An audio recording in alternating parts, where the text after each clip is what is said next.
Hello friend, welcome to Samriddhi classes. Friends, आज हम इस वीडियो में समझेंगे फार्माकोकाइनेटिक। तो आज हम चर्चा कर रहे हैं फार्माकोकाइनेटिक पैरामीटर पे। तो फार्माकोकाइनेटिक पैरामीटर में 4 स्टेप्स हैं जो हम लोग यहाँ डिस्कस करेंगे। उनका नाम है ADME, means absorption, distribution, metabolism and excretion. तो फार्माकोकाइनेटिक होती क्या है? मीन्स होता है quantitative study of drug movement in our body. Means अगर कोई भी ड्रग हम बॉडी में ले रहे हैं तो हमारी बॉडी उस ड्रग के साथ क्या क्या करती है, इसे बोलते हैं फार्माकोकाइनेटिक। सो फार्माकोकाइनेटिक को हम एक फिगर से समझते हैं। फार्माकोकाइनेटिक होता क्या है? तो सबसे पहले अगर हम कोई भी ड्रग है उस डोसेस फार्म को ले रहे हैं, मान लीजिए सपोज अगर हम टैबलेट ले रहे हैं तो टैबलेट क्या होगा, पहले हम टैबलेट लेंगे, टैबलेट आएगा, टैबलेट का क्या होगा, डिसोल्यूशन होगा। मीन्स टैबलेट क्या होंगे, छोटे छोटे मालिक्यूल में टूट जाएंगे, पार्टिकल में टूट जाएंगे। जब ये छोटे छोटे मालिक्यूल में टूट जाएंगे तो ये ड्रग हो जाएंगे फ्री फार्म में। अब ये ड्रग हो गई फ्री फार्म में। फ्री फार्म ड्रग क्या करता है कि फ्री फार्म ड्रग की प्रोटीन बाइंडिंग भी होगी। जब प्रोटीन बाइंडिंग होगी ड्रग का तो ये कॉम्प्लेक्स फॉर्म बनाएगा। जब ये फ्री हो जाएगा फिर ये क्या करेगा कि ये ड्रग आपका जाएगा ये साइट ऑफ एक्शन पे। साइट ऑफ एक्शन पे ये फ्री ड्रग जाता है। फ्री ड्रग जाने के बाद वहाँ रिसेप्टर से बाइंड करेगा। रिसेप्टर्स बाइंड करने के बाद ये कॉम्प्लेक्स बनाता है। कॉम्प्लेक्स बनाने के बाद ये क्या करता है कि बॉडी में इफेक्ट प्रोड्यूस करेगा। इफेक्ट प्रोड्यूस करने के बाद ये ड्रग अगेन फ्री हो जाती है। फ्री ड्रग यहाँ फिर वापस आ जाती है। फ्री ड्रग जब भी होती है तो इसका क्या होता है, बायो ट्रांसफॉर्मेशन हो जाता है। मीन्स जो फ्री ड्रग है उसका अल्टरेशन हो जाता है, उसके क्या हो जाते हैं, चेंजेस हो जाते हैं। अब ये जो बायो ट्रांसफॉर्मेशन हो रहा है one phase two another phase में जा रहा है, इसे बनाता है मेटाबोलाइट्स। अब क्या होगा, ये जो मेटाबोलाइट्स हैं, ये जो मेटाबोलाइट्स बन रहे हैं यहाँ पे ये, और ये जो फ्री ड्रग है ये क्या करते हैं कि यूरिन के थ्रू, बाइल के थ्रू, सलाइवा के थ्रू, स्वेट के थ्रू क्या करते हैं, बॉडी से एक्सक्रीट कर जाते हैं, बॉडी से निकल जाते हैं। इसे बोलते हैं एक्सक्रीशन। तो अब दूसरा एक चीज़ और भी है कि अगर ये फ्री ड्रग है जो रिसेप्टर से बाइंडिंग कर रहा है, कॉम्प्लेक्स बना रहा है, बॉडी में इफेक्ट प्रोड्यूस कर रहा है, उसका क्या होता है, प्लाज्मा प्रोटीन बाइंडिंग हो रही है। दूसरा चीज़ क्या है कि ये जो फ्री ड्रग है इसका क्या होता है, बॉडी में स्टोरेज भी होता है। ये क्या होगा कि जब बॉडी में स्टोरेज होगा तो वहाँ से ये ड्रग धीरे धीरे रिलीज होगी। जब ये फ्री फार्म में आएगी तो अगेन ये रिसेप्टर से बाइंड करेगी। लेकिन अगर ये बाउंड फार्म में है, अगर ये बाउंड फार्म में है जिसकी प्लाज्मा प्रोटीन बाइंडिंग है, तो ये ड्रग बॉडी में कोई भी इफेक्ट शो नहीं करेगा। बॉडी में ड्रग को इफेक्ट शो करने के लिए उसे फ्री फार्म में होना जरूरी है। जब ये ड्रग फ्री फार्म में होगी तब रिसेप्टर से बाइंडिंग होगी। रिसेप्टर से बाइंडिंग होने के बाद वो अपना ये बायोलॉजिकल इफेक्ट बॉडी में प्रोड्यूस करेगा। ये तो हो गया हमारा कि फार्माकोकाइनेटिक क्या है। Means absorption, distribution, metabolism and excretion. 4 steps में क्या है, ये फार्माकोकाइनेटिक हमारा जो प्रोसेस है वो चलता रहता है।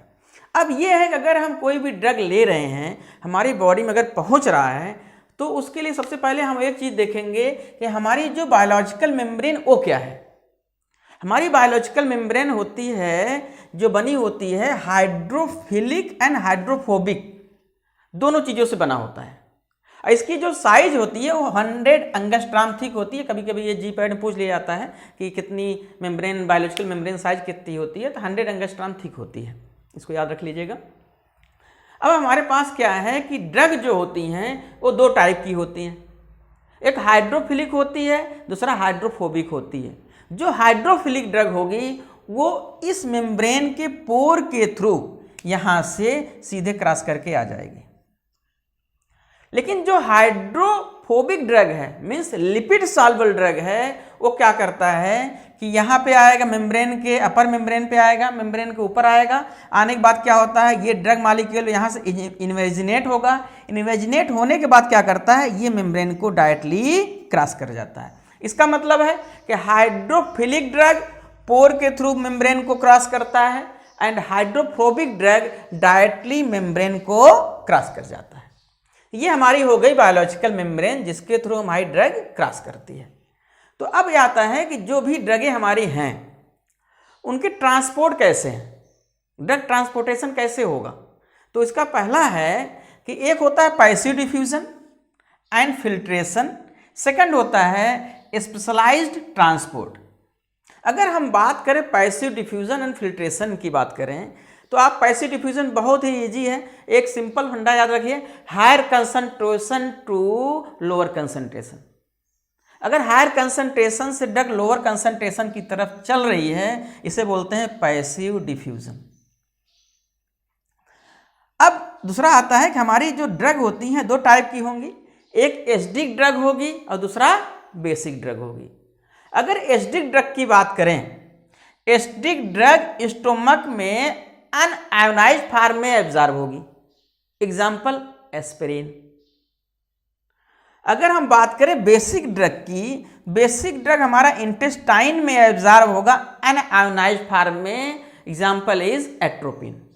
इसका मतलब है कि एसिडिक ड्रग अनआयोनाइज्ड फॉर्म में स्टोमक में एब्जॉर्ब होंगी, बेसिक ड्रग अनआयोनाइज्ड फॉर्म में इंटेस्टाइन में एब्जॉर्ब होंगी। लेकिन जितनी भी ड्रगें हैं वो सब बनी होती हैं वीक इलेक्ट्रोलाइट्स की, वीकली एसिडिक होती हैं या वीकली बेस होती हैं। तो अगर हम बात करें पीएच का, तो पीएच का भी इस पर बड़ा इफेक्ट पड़ता है। तो इसमें एक फार्मूला है pH equal to PK plus log A minus अपान HA। ये है आपका ionised form. A minus means ionised form of drug and HA is unionised form of drug. तो ये तो हो गया आपका पैसिव डिफ्यूजन एंड फिल्ट्रेशन।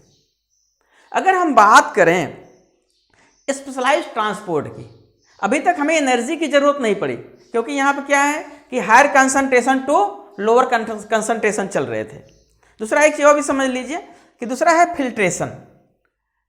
और ये जो पैसिव डिफ्यूजन है ये हाईली लिपिड सॉल्युबल ड्रग के लिए होती है कि higher concentration to lower concentration चल रही है। अगर हम बात करें फिल्ट्रेशन की, तो इसमें क्या होता है, ड्रग मॉलिक्यूल पोर के थ्रू क्रॉस कर जाता है। ड्रग मॉलिक्यूल किसके, पोर के थ्रू यहाँ पे क्रॉस कर जाता है, जिसे बोलते हैं फिल्ट्रेशन। अब हम लोग नेक्स्ट टॉपिक पे आते हैं, जो आपका पॉइंट है वो है स्पेशलाइज्ड ट्रांसपोर्ट। स्पेशलाइज्ड ट्रांसपोर्ट अभी तक जो हम लोगों ने पैसिव डिफ्यूजन पढ़ा था, एनर्जी की जरूरत नहीं थी, लेकिन अगर स्पेशलाइज्ड ट्रांसपोर्ट की बात करें यहाँ पे एनर्जी की जरूरत पड़ेगी। एक डिफरेंस और है, पैसिव डिफ्यूजन हमारा higher concentration to lower concentration था, लेकिन यहाँ क्या है, स्पेशलाइज्ड ट्रांसपोर्ट में lower concentration to higher concentration चलेंगे।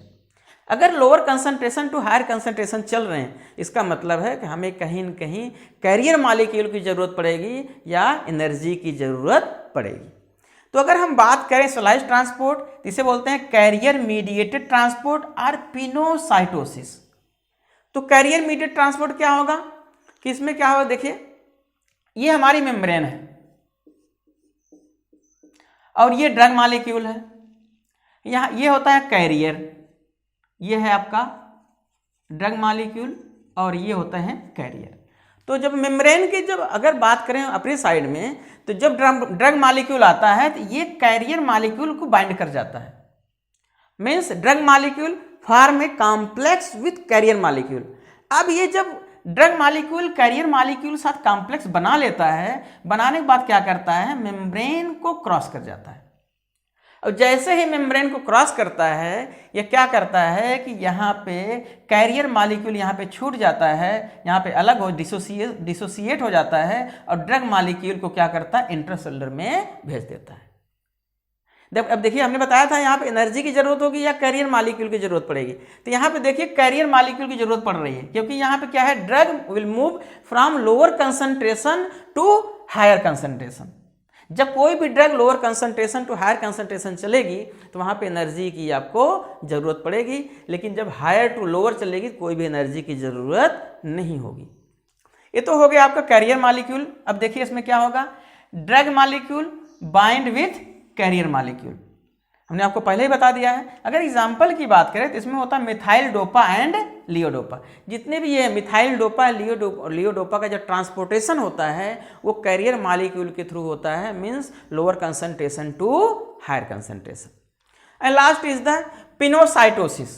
पिनोसाइटोसिस में क्या होता है कि ड्रग मॉलिक्यूल मेम्ब्रेन को क्रॉस करती हैं, क्रॉस करने के पहले क्या करती है, एक वेसिकल बना लेती हैं, ठीक है, एक क्या करेंगी, वेसिकल बना लेती हैं, एक थैला टाइप बना लेती हैं, उसी के थ्रू क्या करती हैं, ये ड्रगें क्रॉस कर जाती हैं। इसे बोलते हैं पिनोसाइटोसिस। चलिए एक बार हम आपको अगेन रिपीट कर दे रहे हैं कि फार्माकोकाइनेटिक क्या होती है, quantity study of drug movement in the body. इसमें 4 पॉइंट्स हम लोग डिस्कस किए हैं, वो है ADME means absorption, distribution, metabolism and excretion. उसके बाद हमने बताया आपको कि मेम्ब्रेन क्या होती है, बायोलॉजिकल मेम्ब्रेन क्या है, 100 एंगस्ट्रॉम की होती है, हाइड्रोफिलिक एंड हाइड्रोफोबिक इनका नेचर होता है, ठीक है। अगर हाइड्रोफिलिक ड्रग है पोर के थ्रू सीधे आएगी, अगर हाइड्रोफोबिक है तो मेम्ब्रेन के थ्रू क्या करती है, ये क्रॉस करती है। तो हमने बताया कि ड्रग ट्रांसपोर्ट कैसे होता है, 2 टाइप का है, passive diffusion, filtration, specialise transport. Passive diffusion higher concentration to lower concentration, filtration में क्या बना, पोर के थ्रू क्रॉस कर जाएगी। स्पेशलाइज में क्या होगा, यहाँ पे एनर्जी की जरूरत पड़ेगी या कैरियर मॉलिक्यूल की जरूरत पड़ेगी।